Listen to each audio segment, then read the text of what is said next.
শিগগিরই চলো, ভাই আর দাদা মারপিট করছে। কেন, কি হয়েছেটা কি? আমি কিছু জানি না, তুমি তাড়াতাড়ি চলো। আচ্ছা চল তো দেখে আসি। আর বলবি আমাকে কুড়িয়ে পেয়েছে নাকি তোকে কুড়িয়ে পেয়েছে? ও মা, দেখেছো ওরা কেমন মারপিট করছে? চল তো দেখে আসি। বড় হচ্ছে ফটো দেখতে। আরে আমি সত্যি বলছি, যদি না বিশ্বাস হয় তাহলে মাকে জিজ্ঞেস কর। আবার বলছিস মিথ্যা কথা, তোর মারবো।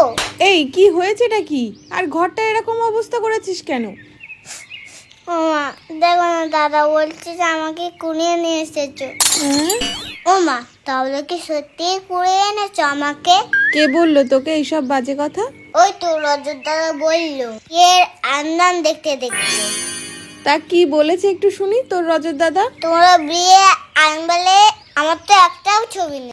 আমি কি তখন ঘুমাচ্ছিলাম? আমি কোথাও ছিলাম? আমার ছবি নেই কেন?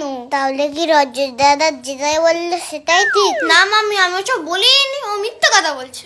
আমি মিথ্যা কথা বলছি, তুই তো বললি। হুশ, আমি কখন বললাম? রজত, ভাইকে কিন্তু কাঁদাবি না, আমি কিন্তু কাজ করছি। তোকে কুড়িয়ে পেয়েছে। হ্যাঁ, তোকে কুড়িয়ে পেয়েছে। তোকে পেয়েছে, তোকে। যা তো, ভালো হয়েছে।